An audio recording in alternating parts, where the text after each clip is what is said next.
উপস্থিত নাৰকটীয়া মহাবিদ্যালয়ৰ প্ৰতিষ্ঠাপক অধ্যক্ষ তুলসী মহন্ত ছাৰ, উপস্থিত ডিব্ৰুগড় বিশ্ববিদ্যালয় ভাইচ চেঞ্চেলৰ ডক্টৰ জিতেন হাজৰিকা ডাঙৰীয়া, আৰু উপস্থিত ৰাজ্যসভাৰ সাংসদ ৰামচি জলি ডাঙৰীয়া, প্ৰাক্তন বিধায়ক নাহৰকটীয়া সমষ্টিৰ কুসুম্ব টাইৰাই গগৈ ডাঙৰীয়া, APLৰ অধ্যক্ষ বিপুল চন্দ্ৰ ডেকা ডাঙৰীয়া, উপস্থিত ঋতুপৰ্ণ বৰুৱা ডাঙৰীয়া, কংগ্ৰেছ সোণোৱাল ডাঙৰীয়া, দীপৰঞ্জন মাৰ্কে ডাঙৰীয়া, ৰঞ্জিত বৰুৱা ডাঙৰীয়াকে প্ৰমুখ কৰি উদযাপন সমিতিৰ সভাপতি পুলন চন্দ্ৰ গগৈ ডাঙৰীয়া, প্ৰধান শিক্ষয়িত্ৰী সোণমণি গগৈ বাইদেউ,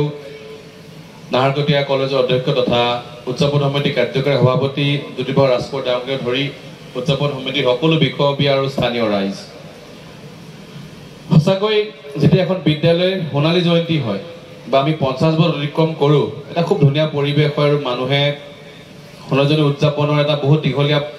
বছৰজোৰা কাৰ্যক্ৰম কৰে আৰু বিভিন্ন উলহ মালহেৰে সোণালী জয়ন্তী উদযাপন কৰা হয়। আৰু মই যোৱাকালিও আপোনালোকৰ আমি সকলোৱে সোঁৱৰাইছোঁ যে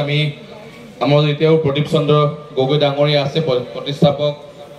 প্ৰধান শিক্ষক সৰ্বানন্দ হিয়ং ডাঙৰীয়া আমাৰ এতিয়াও আছে। আমি সকলোৱে গম পাওঁ 1970 চনত যেতিয়া আমাৰ সেই সময়ৰ প্ৰভু সত্ৰাধিকাৰ প্ৰভুৱে এই স্কুলৰ কাৰণে 1971 চনত বহুত আশাৰে দুজন ব্যক্তিয়ে এখন স্কুল প্ৰতিষ্ঠা কৰিছিল আৰু আমি আজি 50 বছৰত ভৰি দিছোঁ। মোৰ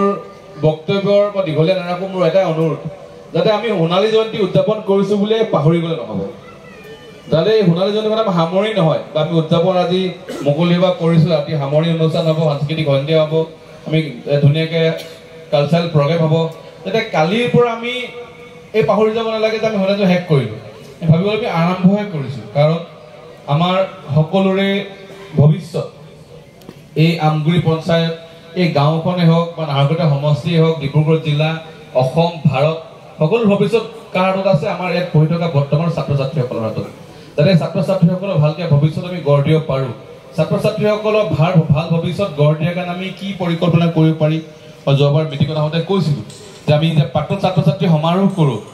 কিমান প্ৰাক্তন ছাত্ৰ ছাত্ৰী আহি পিনে ইয়াৰ কালিৰ পৰা যেতিয়া ক্লাছ হ'ব, যদি কোনোবাই বাহিৰৰ পৰা আহিছে, যাতে এদিন হ'লেও এটা ক্লাছ লৈ যাব লাগে বা এদিন হ'লেও নিজৰ ছাকচেছ ষ্টৰী শ্বেয়াৰ কৰিব লাগে। কাৰণ আজি উঠি অহা প্ৰজন্মই বহুতে ভাবিব পাৰে চেঁচাহাটৰ স্কুলত পঢ়িনো আমি কিমান ডাঙৰ মানুহ হ'ম, কিন্তু নিশ্চয় এখন স্কুলৰ পৰা পঢ়ি গৈ ভাল মানুহ হৈছে, ভাল জেগাত আজি সংস্থাপন কৰি আছে। যদি সেই বৰ্তমান পঢ়ি থকা ছাত্ৰ ছাত্ৰীয়ে যদি দেখা পায় যে আমাৰ স্কুলত পঢ়া শুনা কৰি আমুকে আমুকত আমুক ধৰণে কাম কৰিছে, আমুকত আজি আছে, নিশ্চয় বাকী উৎসাহ পায় আৰু আগুৱাই যাবৰ কাৰণে সাহস পায়। মই ভাবোঁ প্ৰত্যেক প্ৰাক্তন ছাত্ৰ ছাত্ৰী তথা অভিভাৱকৰ এটা দায়িত্ব, আমি ভৱিষ্যত প্ৰজন্মক আগুৱাই লৈ যাবৰ কাৰণে আমি বৰ্তমানৰ ছাত্ৰ ছাত্ৰীসকলক ভালকৈ পঢ়া শুনা কৰাক লৈ আমি এটা ভাল দিশ দিব লাগিব।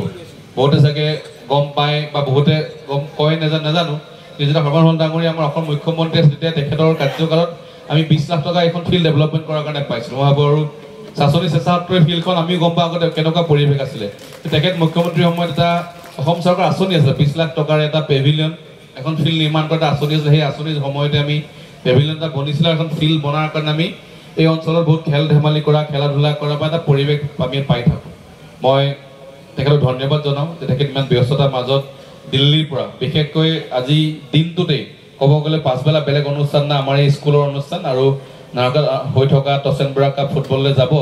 তেখেত ধন্যবাদ জনাওঁ। তেখেতে ইমান ব্যস্ততাৰ মাজত আজি সময় উলিয়াই আহিলে আৰু মই এইটোৱে আশা কৰোঁ ভাইচ চেঞ্চেলৰ ডাঙৰীয়াই নিজৰ কথাখিনি ক'ব, যাতে আমাৰ অভিভাৱকসকল, ছাত্ৰ ছাত্ৰীসকলে যাতে কথাখিনি বুজি আমি আকৌ মই কওঁ যে এই গল্ডেন জুবলি বা আমি সোণালী জয়ন্তী উদযাপন কৰাৰ আজি সামৰণি অনুষ্ঠান হয়, কিন্তু আমি উদ্যম বা আমাৰ আশা আমি ইয়াত সামৰি দিলে নহ'ব। আমি নতুন প্ৰজন্মক আগুৱাই লৈ যাবৰ কাৰণে আমি কাম কৰিব লাগিব আৰু শিক্ষাৰ যোগেদি হওক, বাকী অন্য কৰ্মৰ যোগেদি হওক, আমি উৎসাহ জনাবলৈ যাতে নতুন প্ৰজন্মই ভাল দিশত আগবাঢ়ে আৰু ভাল দিশত আগবাঢ়িলে এখন ভাল সমাজ, এখন ভাল ছ'চাইটি আমি গঢ় দিব পাৰিম। এইখিনিয়ে কৈ মই সামৰিছোঁ। ধন্যবাদ।